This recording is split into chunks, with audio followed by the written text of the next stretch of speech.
नमस्कार, हिमाचल दस्तक टीवी में आप सभी का स्वागत है। मैं हूं आपके साथ प्रवीण मुंगटा। पूरा दिन हिमाचल प्रदेश में क्या कुछ खास रहा है, सभी बड़ी खबरों को लेकर आपके साथ हम जुड़ चुके हैं। आज की जो बड़ी खबर है, हिमाचल दस्तक ने आपको कल सबसे पहले एक बड़ी खबर दी थी कि 31 एमएलए हरियाणा कांग्रेस के शिमला पहुंच रहे हैं। हिमाचल दस्तक की खबर पर मोहर लगी थी और आपने देखा शाम को 31 एमएलए कुफरी पहुंचे शिमला के, और अभी ये एमएलए चायल गए हुए हैं और कुछ देर बाद वापसी ये कुफरी ही लौटेंगे। पहले चर्चाएं थी कि सीएम सुखविंदर सिंह सुक्खू इनके साथ शाम को डिनर कर सकते हैं, लेकिन सीएम जो है वो मंडी रवाना हो गए हैं। क्यों सीएम मंडी गए आपको वो बताएंगे। इसके अलावा बताएंगे जो चर्चाएं थी कि खेला हो सकता है अगर 31 के 31 एमएलए जो शिमला में इस वक्त है हरियाणा कांग्रेस के, ये क्रॉस वोट नहीं करते हैं। देखिए, बचाने के लिए तो इसलिए इनको यहां पर लाया गया कि ये जो है वो क्रॉस वोट ना करें और किसी के संपर्क में ना आए, भाजपा या फिर किसी भी पार्टी के। तो ऐसे में इनको शिमला लाया गया है और परिंदा तक पर नहीं मार सकता है। जिस होटल में ठहराया गया है वहां पर हिमाचल पुलिस के जवान बाहर खड़े हैं और आज जो सीएम के पॉलिटिकल एडवाइजर है सुनील कुमार बिट्टू, ये भी इनसे मिलकर आए हैं। और सीएम ने, हालांकि सूचना थी कि शाम को डिनर कर सकते हैं, लेकिन सीएम को अचानक जो है वो निकलना पड़ा है मंडी के लिए। क्यों निकलना पड़ा इसके बाद बताएंगे आपको। दूसरी जो बड़ी खबर है, तबादलों पर से जो बैन है वो हटेगा। अब कब हटेगा आपको वो बताएंगे। इसके अलावा और भी कई महत्वपूर्ण खबरें हैं। जो निजी स्कूल हैं उनकी जो मान्यता है वो रद्द हो सकती है। कैसे, क्यों रद्द हो सकती है आपको वो बताएंगे। और भी शराब की जो रेट है, जैसे शराब जो है महंगी होगी, सस्ती होगी इस बार, जो कह सकते हैं अप्रैल के बाद, इस पर भी आपको हम जो सूचना है वो देंगे। मौसम करोड़ बदलेगा और कल बड़ा अलर्ट है मौसम का, वो भी बताएंगे आपको। चलिए शुरुआत करते हैं पहली बड़ी खबर के साथ। 31 एमएलए एक साथ बीती शाम को शिमला के कुफरी पहुंचे हैं और उनके साथ 4 एमपी, एक प्रभारी, एक पर्यवेक्षक भी जो है वो साथ आए हैं।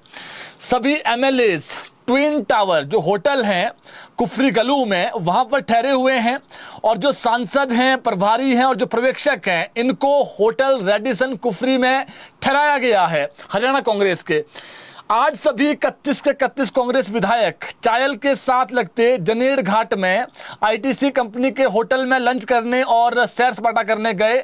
बताया जा रहा है कि कोई वेलकम होटल है वहां पर, और शाम को वापस ये ट्विन टावर होटल ही लौट आएंगे कुछ देर के बाद। आपको बता दें, हरियाणा में 16 मार्च को राज्यसभा चुनाव होने हैं। इससे पहले कांग्रेस ने अपने 31 विधायकों को शिमला के कुफरी में लाकर ठहराया है। हरियाणा हमारा पड़ोसी राज्य है और यहाँ पर कांग्रेस की जो है वो सरकार है। बीते कल हिमाचल पुलिस जो है वो, आपने देखा वीडियो भी आपने सभी ने देखे किस प्रकार से उनको एस्कॉर्ट करते हुए आई, और उसके बाद अभी शाम को एक वीडियो आपने और देखा किस प्रकार से हिमाचल पुलिस जो है वो पहरा दे रही थी। और इन विधायकों से कोई भी नहीं मिल सकता है। इंपॉर्टेंट बात यह है कि सुरक्षा व्यवस्था जो है वो चाक चौबंद जो है वो की गई है। यहाँ पर दिन रात पुलिस का पहरा लगाया गया है। सीएम सुखविंदर सिंह सुक्खू के राजनीतिक सलाहकार हैं सुनील कुमार बिट्टू, ये आज सुबह ट्विन टावर होटल पहुंचे और हरियाणा कांग्रेस के जो एमएलएज हैं उनसे इन्होंने मुलाकात की है। करीब 2 घंटे की मुलाकात के बाद वह शिमला लौटे। ट्विन टावर होटल के जो कह सकते हैं आप, ये NH5 से सड़क कटती है और उसी जगह पर पुलिस का जो है पहरा लगाया गया है ताकि कोई भी व्यक्ति जो है वो होटल परिसर में न पहुंच सके। मीडिया को भी होटल परिसर से करीब 200 मीटर दूर रोक दिया गया है। मीडिया भी अंदर नहीं जा सकती है। होटल के भीतर जाने की इजाज़त किसी को नहीं है। केवल कर्मचारी और जो वहाँ पर गेस्ट हैं उसके आसपास जो रुके हुए हैं उन्हीं को आने की इजाज़त है। इसके अलावा हरियाणा कांग्रेस के वही नेता होटल तक पहुँच पा रहे हैं जो कुफरी स्थित रेडिसन होटल में ठहरे हुए हैं, जो हमने बताया आपको। इसमें दीपेंद्र सिंह हुड्डा है और पर्यवेक्षक हैं और जो प्रभारी है, कांग्रेस अध्यक्ष भी जो है वो हरियाणा के, वो भी आज कह सकते हैं उनसे मिलने आए और ट्विन होटल जहां रुके हुए हैं। दूसरी बड़ी खबर, निजी स्कूलों द्वारा विद्यार्थियों के स्कूल लिविंग सर्टिफिकेट यानी एसएलसी रोकने या देने में देरी करना अब भारी पड़ सकता है। शिक्षा विभाग ने ऐसे मामलों को गंभीरता से लेते हुए सख्त दिशा निर्देश जारी कर दिए हैं। निदेशालय प्रारंभिक एवं माध्यमिक शिक्षा की ओर से जारी आदेशों में कहा गया है कि शिक्षण संस्थान सरकार और शिक्षा विभाग द्वारा समय समय पर मांगी जाने वाली गतिविधियों, रिपोर्ट और अन्य सूचनाएं समय पर उपलब्ध नहीं करवा रहे हैं। विभाग ने इसे Himachal Pradesh private educational institutions जो रेगुलेशन एक्ट है 1997 इसके प्रावधानों के विपरीत बताया है। आदेश में यह भी सामने आया है कि कई मामलों में जब अभिभावक अपने बच्चों का स्कूल लिविंग सर्टिफिकेट मांगते हैं तो जो निजी स्कूल हैं, प्राइवेट स्कूल्स हैं, ये विभिन्न कारणों का हवाला देते हैं, प्रमाण पत्र जारी करने से मना कर देते हैं। शिक्षा विभाग ने स्पष्ट कर दिया है, प्रदेश सरकार ने, ऐसा करना शिक्षा का अधिकार अधिनियम 2009 की भावना और प्रावधानों के खिलाफ है। जो निदेशालय है शिक्षा का, उसने प्रदेश के सभी उपनिदेशकों को निर्देश दिए हैं कि वे अपने अपने जिलों के सभी जो निजी स्कूल्स हैं उनको स्पष्ट आदेश जारी कर दें। इसके तहत विभाग द्वारा मांगी जाने वाली सूचनाएं समय पर उपलब्ध करवाना अनिवार्य होगा। साथ ही यह भी सुनिश्चित किया जाए कि जब भी कोई अभिभावक यानी पेरेंट्स अपने बच्चों का स्कूल लिविंग सर्टिफिकेट मांगे तो उसे बिना किसी देरी के तुरंत जो है वो प्राइवेट स्कूल जारी करें। शिक्षा विभाग ने चेतावनी दी है कि यदि निजी शिक्षण संस्थान इन निर्देशों की अनदेखी करते हैं तो इसे गंभीरता से लिया जाएगा। ऐसे संस्थानों के खिलाफ कार्रवाई करते हुए उनकी एनओसी तक रद्द की जा सकती है। विभाग का कहना है कि विद्यार्थियों के हितों की अनदेखी किसी भी सूरत में बर्दाश्त नहीं की जाएगी और जो है वो जो आप कह सकते हैं जो अगर आप उनके हित है उनको जो है वो नहीं, जो बच्चों के हित है, किसी कोई बच्चा दूसरे स्कूल में पढ़ना चाहता है, पेरेंट्स कहीं और पढ़ाना चाहता है तो उसको आप एसएलसी कार्ड दीजिए और अभिभावकों को प्रमाण पत्र प्राप्त करने में किसी भी प्रकार की जो दिक्कत है वो नहीं होनी चाहिए। इसको लेकर के ऑर्डर जारी कर दिए गए हैं। तो सीधे तौर पर खबर ये है कि अगर कोई बच्चा अपना स्कूल लिविंग सर्टिफिकेट मांग रहा है, किसी बच्चे ने कहीं पर पढ़ना है, एग्जाम्पल के साथ समझाते हैं आपको, कोई बच्चा प्राइवेट स्कूल में पढ़ रहा है और प्रदेश सरकार अब जो है वो सीबीएसई स्कूल बना रही है, अपने सरकारी सीबीएसई स्कूल, वहां पर किसी बच्चे ने जाना स्टडी करने, यानी जो भारी भरकम फीस प्राइवेट में है वहां पर सस्ते में पढ़ाई हो जाएगी, टीचर्स भी वेल क्वालिफाइड वहां पर मिलेंगे। तो ऐसे में पेरेंट्स देख रहे हैं कि हम ना क्यों ना जो है अपने बच्चों को हम ऐसे स्कूलों में डालें। तो ऐसे में प्राइवेट स्कूल्स को ये सख्त आदेश दे दिए गए हैं कि अगर आपने कोई आनाकानी की तो आपकी जो एनओसी है स्कूल की वो रद्द की जा सकती है। तो ये इंपॉर्टेंट खबर है जी। इसके अलावा शिक्षा मंत्री रोहित ठाकुर ने बीती शाम शिक्षा विभाग के जो वरिष्ठ अधिकारी है उनके साथ बैठक की है। हालांकि जब बुलेटिन हमारा 6 बजे कल हुआ उससे पहले जो है वो जानकारी नहीं आ पाई थी, उसके बाद की ये खबर है। तो शाम को जो फैसले लिए गए हैं सरकार की तरफ से, शिक्षा विभाग की तरफ से, आपको हम बता दें, इस दौरान उन्होंने स्कूलों, शिक्षा मंत्री ने स्कूलों के विलय, डिनोटिफिकेशन और जो रैशनलाइजेशन है और उसके कारण विद्यार्थियों को हो रही कठिनाइयों का संज्ञान जो है वो लिया है शिक्षा मंत्री ने। शिकायतें आई कि कई जगह दिक्कतें आ रही है बच्चों को और अधिक से अधिक जो प्रभावित विद्यार्थियों के लिए परिवहन सुविधा सुनिश्चित करने के निर्देश दिए हैं सरकार ने। उन्होंने अधिकारियों को विशेषकर दूर दराज और जनजातीय जिलों जैसे किन्नौर, चंबा और लाहौल स्पीति के विद्यार्थियों को परिवहन सुविधाएं उपलब्ध करवाने को कहा ताकि दूरी शिक्षा में बाधा ना बने। यानी जहां पर बच्चे, मान लीजिए कोई स्कूल कह सकते हैं डिनोटिफाई हुआ है और कोई बच्चा दूसरे स्कूल जा रहा है, उसको दिक्कत आ रही है ट्रांसफर कह सकते हैं आप ट्रांसपोर्टेशन में, तो सरकार ने सख्त आदेश दे दिया है कि बच्चों को दिक्कत नहीं आनी चाहिए और फ्री में जो हो सकता है नज़दीक में, जहां बस में, हालांकि बस में किराया पहले नहीं लगता है, तो बच्चों को दिक्कत नहीं आनी चाहिए। वहीं शिक्षा मंत्री ने कहा है कि स्कूलों के पुनः नोटिफिकेशन और रैशनलाइजेशन से जुड़े सभी निर्णय विद्यार्थियों के हित को ध्यान में रखकर ही लिए जाएंगे और उन्होंने नगरोटा और ज्वालामुखी के स्कूलों को पुनः नोटिफाई करने के ऑर्डर दे दिए हैं, यानी दोबारा से जो है नोटिफाई होंगे, पहले ही डिनोटिफाई किए गए थे।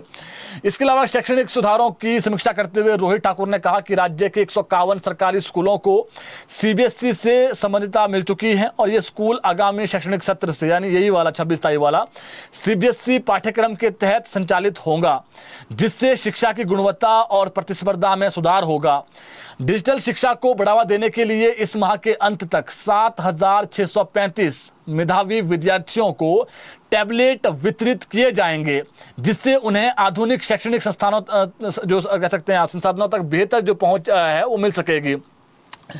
इसके अलावा कौशल आधारित शिक्षा को बढ़ावा देने के लिए शिक्षा मंत्री ने चयनित स्कूलों में बागवानी विषय को व्यावसायिक विषय के रूप में शुरू करने के निर्देश दिए हैं। कल हमने खबर बता दी थी 9वीं से 12वीं तक अब जो है वो कोई बच्चा, मान लीजिए कोई बच्चा पढ़ने में अच्छा नहीं है और वो बागवानी करना चाहता है, तो बागवानी जो विषय है वो क्यों ना जो है पढ़ाया जाए। इसके अलावा भर्ती से जुड़े मामलों की समीक्षा करते हुए शिक्षा मंत्री को अवगत करवाया गया कि 1427 शिक्षकों ने एलडीआर परीक्षा दी है और इसमें परीक्षा परिणाम जो है वो शीघ्र घोषित किया जाएगा। ये भी कल वाईजी एलडीआर जो परीक्षा हुई है, उन्होंने बताया कि वित्त विभाग से 870 शिक्षकों के पद भरने की स्वीकृति प्राप्त हो चुकी है और विभाग को निर्देश दिए गए हैं कि भर्ती प्रक्रिया में तेजी लाई जाए ताकि विशेषकर विज्ञान और वाणिज्य विषयों में शिक्षकों की कमी को जल्द दूर जो है वो किया जा सके। उन्होंने लंबित भर्ती मामलों का विवरण प्रस्तुत करने के भी जो है वो निर्देश दिए ताकि नियुक्ति प्रक्रिया शीघ्र पूरी की जा सके। इसके अलावा एक बड़ी अपडेट है आज की, और ये अपडेट इसलिए भी महत्वपूर्ण है। देखिए, स्कूल शिक्षा बोर्ड की वार्षिक परीक्षा के दौरान नकल करने वालों पर जो है वो सख्ती बरती जा रही है। परवाणु पब्लिक स्कूल के में 10वीं कक्षा के साइंस विषय की परीक्षा के दौरान आज नकल का मामला सामने आया है और परीक्षा के दौरान 2 विद्यार्थियों को नकल करते हुए पकड़ा गया। इसके बाद उनके खिलाफ जो अनफेयर मीन्स का मामला दर्ज करने की प्रक्रिया शुरू कर दी गई है। इनमें से एक विद्यार्थी स्टेट ओपन स्कूल से संबंधित था, जबकि दूसरा छात्र परवाणु पब्लिक स्कूल का ही बताया जा रहा है। प्रारंभिक शिक्षा विभाग के अधिकारी राजकुमार प्राशर ने बताया कि परीक्षा केंद्र पर निरीक्षण के दौरान टीम ने दोनों विद्यार्थियों को पर्चियों के साथ नकल करते हुए पकड़ा है और इसके बाद नियम अनुसार कार्रवाई करते हुए उनके खिलाफ अनफेयर मीन्स का जो केस है वो बनाया गया है। शिक्षा विभाग के अधिकारी ने बताया कि इस कार्रवाई के दौरान विभागीय टीम में जो है वो लेक्चरर सनिक, इनका नाम है जी, टीजीटी तेजिंदर और ड्राइंग मास्टर जय कृष्ण भी जो है वो शामिल थे। टीम ने परीक्षा केंद्र पर जांच कर पूरे मामले की रिपोर्ट तैयार कर ली है और इसको आगामी कार्रवाई के लिए जो है वो शिक्षा बोर्ड को भेज दिया गया है। ये तो आज की खबर बताई हमने कि 2 जो बच्चे हैं वो जो है नकल करते हुए पकड़े गए, लेकिन इससे भी चौंकाने वाली खबर सुनिए आप। पिछले कल की खबर है, शाम की खबर, लेकिन चौंकाने वाली कैसे है बताते हैं आपको। बीते दिन पीएम श्री राजकीय वरिष्ठ माध्यमिक पाठशाला ज्वाली जो कांगड़ा में पड़ता है, इसमें आयोजित जमा 2 कक्षा की परीक्षा में सामूहिक नकल करने का मामला सामने आया है। तो सोचने वाली बात है, टीचर नकल करवा रहे हैं जी। वीडियो साक्ष्य मिलने पर 3 शिक्षकों को निलंबित कर दिया है और निदेशालय की तरफ से, जो शिक्षा निदेशालय है उसकी तरफ से जो है परीक्षा केंद्र में एक शिक्षक की ओर से जो सामने आया है, निदेशालय जो है वो उसने ये पाया कि जो MCQ है, जो क्वेश्चन थे उसके मौखिक रूप से जो है वो आंसर बताए जा रहे थे गुरुजी के द्वारा अंदर, और वीडियो भी सामने आया। हिमाचल दस्तक पर आप वीडियो देख सकते हैं, ये वाला ज्वाली का वीडियो है और अंदर जो है वो टीचर्स बता रहे हैं कि इसका प्रश्न नंबर 3 का C, प्रश्न नंबर 4 का D, ऐसे बता रहे हैं। तो सामूहिक नकल का मामला सामने आया था और उसके बाद विभाग हरकत में आया। शिक्षा विभाग ने परीक्षा केंद्र में तैनात डिप्टी सुपरिटेंडेंट कम लेक्चरर अंग्रेजी Kamal Singh, assistant coordinator cum lecturer physical education Ajay Kumar व centre superintendent cum lecturer biology Ravi Bhandari को निलंबित कर दिया, सस्पेंड कर दिया ड्यूटी से। 3 जो कर्मचारी है और निलंबित अवधि के दौरान इनको जो है वो जो कमल सिंह का जो मुख्यालय है वो राजकीय वरिष्ठ माध्यमिक पाठशाला छितकुल किन्नौर, अजय कुमार को जो है वो राजकीय वरिष्ठ माध्यमिक पाठशाला सिस्सू और रवि भंडारी को जो है वो राजकीय वरिष्ठ माध्यमिक पाठशाला है त्रिलोकीनाथ लाहौल स्पीति, दूर भेज दिया इनको। और तीनों को सैकड़ों किलोमीटर दूर जो है भेजा गया है और तीनों अब बिना अनुमति के जो है मुख्यालय नहीं छोड़ेंगे। वहीं प्रिंसिपल, इंपॉर्टेंट बात है, 3 तो ये हो गए। चौथा, प्रिंसिपल को सस्पेंड करने को लेकर जो है वो फाइल शिक्षा सचिव को भेज दी गई है, उन्हीं के पास पावर होती है, इनको भी सस्पेंड किया जाएगा। निदेशालय ने स्पष्ट किया है कि संबंधित शिक्षकों को नियमों के अनुसार निलंबन अवधि में जीवन निर्वाह भत्ता दिया जाएगा। स्कूल शिक्षा बोर्ड ने ज्वाली स्कूल के परीक्षा केंद्र को रद्द कर दिया है। अब विद्यार्थी राजकीय वरिष्ठ माध्यमिक पाठशाला मतलाहाड़ यहाँ पर जो है वो परीक्षा देंगे, यानी जो परीक्षा केंद्र उसको ही इन्होंने रद्द कर दिया, जो कर सकते हैं HP बोर्ड ने। चौंकाने वाली खबर है जी। देखिए, बच्चे नकल कर रहे हैं, वो तो पकड़े गए 2 बच्चे, उन पर केस भी बन गया जो होता है मीन्स का। लेकिन दूसरी बात ये कि जो टीचर हैं वो अंदर वहाँ पर बता रहे हैं MCQ जो सवाल होते हैं B C D। चौंकाने वाली बात है, जो शिक्षक हैं जो भविष्य बना रहे हैं, अगर आप बच्चों को नकल करवाएंगे तो बच्चों का भविष्य क्या होगा ये आप खुद सोच सकते हैं। तो नकल करना वैसे भी जुर्म है, नकल करवाना भी जुर्म है, करना भी जुर्म है। तो अब जो शिक्षक है उन पर सस्पेंड कर दिया है और अभी इन पर आगामी कार्रवाई फिर और की जाएगी। इसके अलावा प्रदेश में 1 साल से शिक्षकों के तबादलों पर लगे प्रतिबंध के हटने के बाद भी इस बार बड़े पैमाने पर सामान्य तबादले नहीं किए जाएंगे, यानी जो सोच रहे हैं कि एकदम से तबादले हो जाएंगे सभी के, तो संभावना इसकी कम है। शिक्षा विभाग ने संकेत दिए हैं कि केवल अत्यावश्यक मामलों में ही तबादलों के आदेश जारी किए जाएंगे और अप्रैल के पहले सप्ताह में तबादलों पर लगा बैन हटाया जाएगा। यानी जो तबादलों पर बैन है ये अप्रैल में हटेगा शिक्षा विभाग का, जिसके बाद 15 अप्रैल तक शिक्षकों से जो है वो तबादलों के लिए आवेदन मांगे जाएंगे।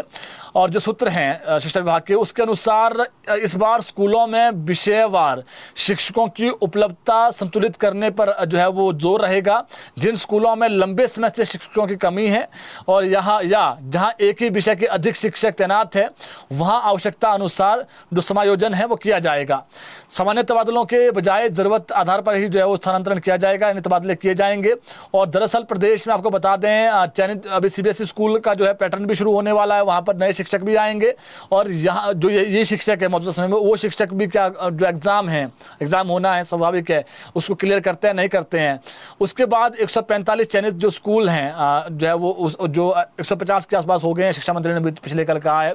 तो यहाँ पर जो पुराना स्टाफ है इसको हटा करके जो है वो शिक्षकों की जो नियुक्ति है वो परीक्षा में प्राप्त मेरिट के आधार पर की जाएगी। इन स्कूलों में पहले से कार्यरत शिक्षकों को आवश्यकता वाले अन्य सरकारी स्कूलों में स्थानांतरित किया जाएगा। इससे जहां सीबीएसई स्कूलों में नई व्यवस्था लागू करने में सुविधा होगी, वहीं दूर दराज के जो स्कूल्स हैं वहां पर शिक्षकों की जो कमी है वर्तमान में वो भी पूरी की जा सकेगी।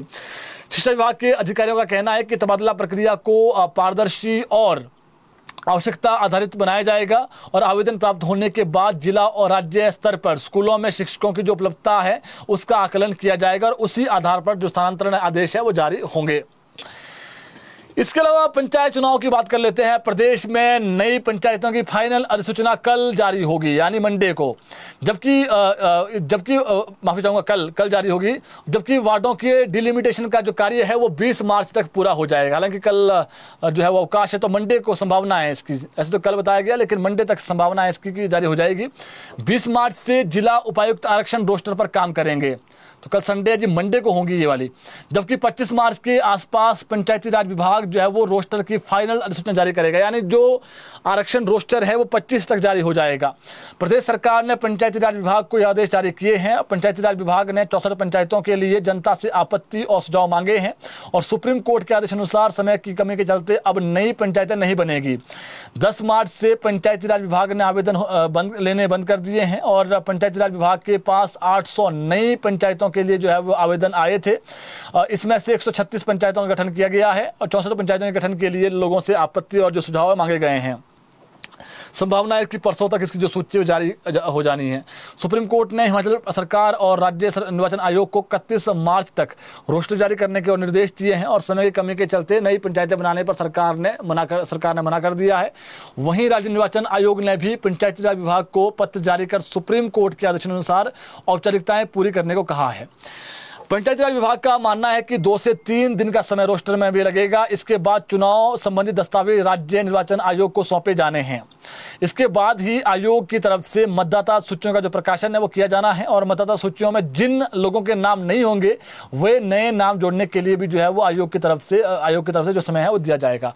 तो 25 तारीख को संभावनाएं हैं जी कि जो रोस्टर है वो जारी हो जाएगा, आरक्षण रोस्टर।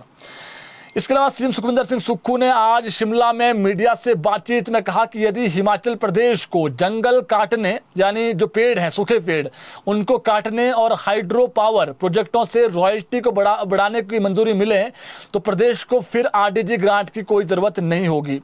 उन्होंने कहा कि हिमाचल जंगल नहीं काट सकता, संसाधन जुटाने को हाइड्रो पावर एकमात्र सहारा है और उसमें अभी केंद्रीय उपक्रमों ने बड़े प्रोजेक्ट्स ले रखे हैं जिनसे मात्र 12% रॉयल्टी मिलती है। ऐसे में हिमाचल कैसे आत्मनिर्भर होगा? उस पर केंद्र सरकार ने अब राजस्व घटानुदान देना भी बंद कर दिया है, जबकि वो संविधान द्वारा दिया गया अधिकार था हमें। उन्होंने कहा कि इन सभी के बावजूद हिमाचल को आगे बढ़ाने का प्रण जो है वो सरकार ने लिया है और हम करके भी दिखाएंगे। सीएम सुक्खू ने कहा कि हिमाचल प्रदेश इकोलॉजी के सहारे पूरे देश की लगभग 90,000 करोड़ की मदद कर रहा है, जिसकी एवज में प्रदेश को कुछ नहीं मिल रहा है। केंद्र सरकार ने हिमाचल की आरडीजी को बंद कर दिया, जो कि संविधान ने अधिकार दिया हुआ था प्रदेश को। सीएम ने कहा है 70 साल से अधिक समय के बाद आरडीजी बंद हुई है, जिससे हर साल लगभग 10,000 करोड़ का जो है वो सरकार को प्रदेश को लॉस होगा।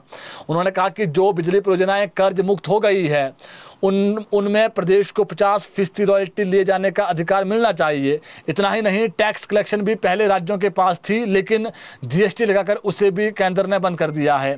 इसमें हो रहे नुकसान का मुआवजा भी केंद्र सरकार नहीं दे रही है। सीएम ने कहा कि इन सभी के बावजूद सरकारी सेवाओं में किसी भी प्रकार की कटौती नहीं होगी और कर्मचारियों को उनका वेतन भत्ते निरंतर मिलते रहेंगे। वहीं उन्होंने कहा कि आत्मनिर्भरता की ओर बढ़ने वाला बजट पहले साल में ही दे दिया गया है, अब मौका उस पर आगे बढ़ने का है। और इसके अलावा जब सवाल पूछा कि state vigilance and anti corruption bureau को आरटीआई से बाहर क्यों किया गया है और इस पर जो है वो भाजपा जुबानी हमले बोल रही है, इस पर सीएम ने कहा कि विजिलेंस को इससे बाहर किया गया है तो इसे कानून के दायरे में ही बाहर किया गया है। कानून में इस तरह का प्रावधान है जिसे अपनाकर कई दूसरे राज्यों ने भी ऐसा किया है। हिमाचल प्रदेश ने भी इस तरह का प्रावधान कर दिया है जिससे कुछ भी गलत नहीं है, जिसमें कुछ भी गलत नहीं है। इसके अलावा पंजाब के वित्त मंत्री को आज सीएम सुखविंदर सिंह सुक्खू ने कड़ा जो है वो पलटवार भी किया है और नसीहत भी दी है। उन्होंने कहा है कि पंजाब के जो हालात है वो हिमाचल से कई गुना अधिक खराब है, वो हमें ना बताएं, और उन पर कितना करोड़ ऋण है वो भी जनता सब जानती है। पंजाब बेशक हिमाचल प्रदेश का बड़ा भाई है, मगर वहाँ के नेताओं को वस्तु स्थिति को जानकर ही टिप्पणी करनी चाहिए। उन्होंने कहा कि पंजाब में कर्मचारियों को ओपीएस का लैलीपॉप दिया जा रहा है, जबकि हिमाचल में 3 साल पहले ही दे दी गई है। हिमाचल ने पंजाब की गाड़ियों पर कोई अतिरिक्त टैक्स नहीं लगाया है, जिसके बारे में पंजाब के वित्त मंत्री गलत बयान बोल रहे हैं। इसके अलावा एलपीजी संकट को लेकर के सीएम ने कहा है कि एलपीजी संकट फिलहाल नहीं है, अगर कहीं पर कुछ जो है वो चीज़ें सामने आ रही है तो उसको दूर कर दिया जाएगा। ये आज सीएम सुखविंदर सिंह सुक्खू ने कहा है। इसके अलावा आज अवकाश का दिन था, यानी आज सेकंड सैटरडे है तो अवकाश था, लेकिन इस बीच आज अवकाश के दिन भी सीएम सुखविंदर सिंह सुक्खू ने वित्त विभाग व योजना विभाग के अधिकारियों के साथ शिमला में बैठक की और लंबी बैठक की है ये। हालांकि इसमें अभी भी जो है वो चौथा बजट है उसको अंतिम रूप दिया गया। हालांकि इसमें अभी भी जो है वो अमूलचूल जो बदलाव है वो संभव है, लेकिन एक तरह से पूरा खाका तैयार हो चुका है। मुख्यमंत्री करीब 11:30 बजे शिमला पहुंचे आज, और पिछले कल सीएम नदौन में थे, वहां सुबह उन्होंने कल नदौन में थे, आज सुबह नदौन में सीएम ने जनता की समस्याएं सुनी। उसके बाद वो शिमला आए। शिमला में आज सीएम ने जो है वो कह सकते हैं आप बैठक की है, और इस बैठक में जो है वो वित्त विभाग और योजना विभाग के अफसर हैं वो जो है वो आज अवकाश था, लेकिन उनको बुलाया गया सचिवालय, और यहाँ प्रदेश के चीफ सेक्रेटरी संजय गुप्ता के अलावा कुछ आला अधिकारी और वित्त विभाग के प्रधान सचिव देवेश कुमार के अतिरिक्त सभी दूसरे विभागों के जो अधिकारी है वो मौजूद रहे। यहाँ सीएम ने अधिकारियों के लिए लंच भी रखा था और सीएम ने खुद भी आज लंच वहीं पे किया। दोपहर के भोजन के बाद भी बैठक चलती रही। यह महत्वपूर्ण बैठक थी जिसमें बजट को अंतिम रूप दिया गया है। सीएम ने सभी विभागीय आंकड़ों का खंगाला और बजट में क्या नई घोषणाएं होगी और किन पुरानी योजनाओं को आगे चालू रखा जाएगा, इस पर चर्चा की। वित्तीय हालतों को पूरा जायजा लेने के बाद जो कुछ भी बजट में डाला जा सकता है उनका समावेश किया गया। हालांकि अभी मामूली बदलाव या कुछ नई घोषणाओं का समावेश हो सकता है, लेकिन मोटे तौर पर बजट का प्रारूप तैयार हो चुका है। 21 मार्च को प्रदेश सरकार का जो बजट है वो पेश होगा और सीएम इसको पेश करेंगे। उस दिन अवकाश है, लेकिन उस दिन अवकाश के दिन भी सरकार बजट पेश करेगी। इस बजट से पहले एक कैबिनेट की बैठक होगी जो 18 या 19 तारीख को हो सकती है, और सीएम सुक्खू ने वित्त विभाग को कुछ कह सकते हैं आप टास्क दिए थे जिस पर उन्होंने काम पूरा कर दिया है। उसकी विस्तार से जानकारी सीएम सुखविंदर सिंह सुक्खू को आज दी गई, और उसमें जो है वो क्या क्या चीज़ें बजट में शामिल करनी है ये भी सीएम ने सुझाव भी दिए, जो थे उसको देखा सीएम ने, और सीएम की जो स्पीच है वो भी कुल मिला के फाइनल हो ही गई है, और इसमें क्या क्या नई चीज़ें वो सीएम ने आज खुद देखा। और विभागों से पूरी डिटेल विशेष सचिव वित्त ने ली, जिसको जो है वो बजट भाषण में डाला जाएगा। यानी बजट भाषण भी जो है वो तैयार किया जा रहा है, क्या नई चीज़ें उसमें डालनी है वो भी चीज़ें आज जो है सीएम ने खुद देखी है। कुछ जो थोड़े बहुत बदलाव है वो आगामी दिनों में किए जाएंगे। इसके अलावा चर्चा थी आज की सीएम सुखविंदर सिंह सुक्खू जो है वो डिनर करेंगे 31 एमएलए के साथ जो हरियाणा के हैं, लेकिन सीएम सुखविंदर सिंह सुक्खू अब डिनर नहीं करेंगे वहां पर कुफरी में। सीएम सुखविंदर सिंह सुक्खू मंडी रवाना हो गए हैं, और सीएम मंडी में जिला न्यायालय परिसर जो कांगनीधार में जो है वो बनेगा, इसका कल मंडी में जो है वो देश के chief justice of India Suryakant जो है वो जस्टिस सूर्यकांत इसका जो है वो फाउंडेशन स्टोन कल रखने वाले हैं, और इसी कार्यक्रम में सीएम सुखविंदर सिंह सुक्खू भी विशेष रूप से उपस्थित रहेंगे। तो सीएम कल देश के जो चीफ जस्टिस ऑफ इंडिया है सूर्यकांत, जस्टिस सूर्यकांत, वो कल मंडी आ रहे हैं और मंडी में एक बड़ा कार्यक्रम है। इसी में अब जो है वो सीएम कल भाग लेंगे और हाई कोर्ट के जजेस भी इसमें जो है वो होंगे। तो सीजेआई, देश के सीजेआई जो है वो कल कह सकते हैं आप मंडी में होंगे और यही जो है वो फाउंडेशन स्टोन रखेंगे जो नया परिसर है कह सकते हैं आप मंडी का, उसका। इसके अलावा प्रदेश में जो है वो शुरू होने जा रही प्रदेश में शुरू होने जा रही जनगणना में इस बार लोगों से 34 सवाल पूछे जाएंगे, जिसमें देश कह सकते हैं आप जो देश का जो डिजिटल डाटा है वो तैयार होगा। देवभूमि हिमाचल प्रदेश में इसकी तैयारियां युद्ध स्तर पर शुरू हो गई हैं। इससे पहले 2011 में पिछली जनगणना हुई थी और हर 10 साल के बाद जनगणना होती है, आपको मालूम है, लेकिन 2021 में कोविड आ गया जिसके कारण ये नहीं हो सका। जनगणना के दौरान पहली बार लोगों को स्मार्टफोन, इंटरनेट, कंप्यूटर और जो लैपटॉप है इसकी जानकारी देनी होगी, आपके पास है कि नहीं है।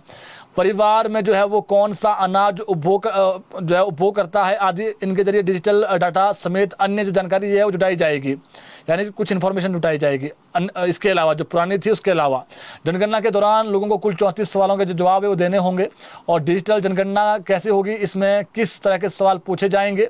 अधिकारियों का कहना है कि यदि डाटा जो है वो स्टिक होगा तो योजनाएं भी जो है प्रभावी बनेगी और उनका लाभ सही तरीके से जो है वो जनता को और जो पात्र लोग हैं उनको होगा। पहला चरण मकान जो है वो सूचीकरण और आवास जनगणना का होगा। यह चरण 12 मई से 11 जून तक चलेगा। इसमें मकानों की संख्या, उनके प्रकार और सुविधाओं पर ध्यान दिया जाएगा। इसके अलावा जो दूसरा सेकंड फेज है वो जनसंख्या गणना का होगा। इसमें व्यक्तियों की विस्तृत जो जानकारी है जुटाई जाएगी और केंद्र सरकार की अधिसूचना के अनुसार मुख्य गणना मार्च 2027 में की जाएगी। इसके अलावा भारत के उपराष्ट्रपति सीपी राधाकृष्णन आज हिमाचल प्रदेश के दौरे पर हैं और आपको बता दें सीपी राधाकृष्णन ने हिमाचल के कांगड़ा स्थित केंद्रीय जो विश्वविद्यालय है उसके दीक्षांत समारोह में भाग लिया और प्रदेश के जो राज्यपाल हैं कमिंदर गुप्ता, उन्होंने उनका स्वागत किया। इस दौरान जो मेधावी है उनको डिग्रियां दी गई और पदक प्रदान किए गए। इस दौरान सीपी राधाकृष्णन ने अपने संबोधन में डिग्री प्राप्त करने वाले जो सभी छात्राएं हैं उनके उज्जवल भविष्य की कामना की और उन्होंने राष्ट्र निर्माण में योगदान देने के लिए भी प्रेरित किया।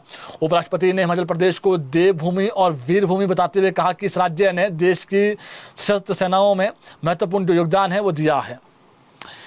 इसके अलावा आर्थिक चुनौतियों के बावजूद और बीच हिमाचल सरकार ने राजस्व बढ़ाने की दिशा में एक और अहम कदम आगे बढ़ा दिया है और इसमें क्या है कि पहाड़ी राज्य की वित्तीय स्थिति को मजबूत करने के लिए और अब राज्य सरकार जो है जो शराब के ठेके हैं उसमें देखिए ई ऑक्शन होंगे, लेकिन इसी बीच जो अन्य करों से अगले वित्त वर्ष में टारगेट जो टेंटेटिव है 2900 करोड़ रुपए का राजस्व जो है जुटाने का लक्ष्य रखा गया है। यानी 29 करोड़ रुपए जो है वो एक जो फाइनेंशियल ईयर होता है उसमें टारगेट रखा जाएगा 26-27 के लिए। खास बात यह है कि इस बड़े राजस्व लक्ष्य के बावजूद आम उपभोक्ताओं को राहत देते हुए सरकार ने प्रदेश में शराब की कीमतों में किसी प्रकार की भारी बढ़ोतरी नहीं किए जाने के संकेत दिए हैं। हिमाचल जैसे पर्यटन प्रधान राज्य में हर साल लाखों की संख्या में सैलानी पहुंचते हैं और सरकार ने इसी तथ्य को ध्यान में रखते हुए जो है वो अब एक नई व्यवस्था लागू की है जिससे राज्य के भीतर होने वाली शराब की बिक्री से भी राजस्व बढ़ सकें। इन नियमों के तहत अब दूसरे राज्यों से आने वाले पर्यटकों अपने साथ जो है वो जो पर्यटक हैं बाहरी राज्यों के अपने साथ जो है वो शराब की बोतलें नहीं ला सकेंगे। यदि वे राज्य में शराब रखना चाहते हैं तो उन्हें हिमाचल में ही खरीदी हुई शराब अपने साथ रखनी होगी और जो 2 बोतलें थी उसको बढ़ा करके इस बार आपने बता दिया 2-4 बोतलें आप एक्स्ट्रा रख सकते हैं। हमने पहले ही बता दी थी खबर आपको। तो इस बार जो टारगेट रखा है सरकार ने वो रखा है कि 2900 करोड़ के आसपास जो है राजस्व इकट्ठा किया जाएगा। इसके अलावा बिलासपुर जिला के मलहोट में 45 वर्ष के भेड़ पालक की गर्दन पर कुल्हाड़ी से वार कर मर्डर किया गया।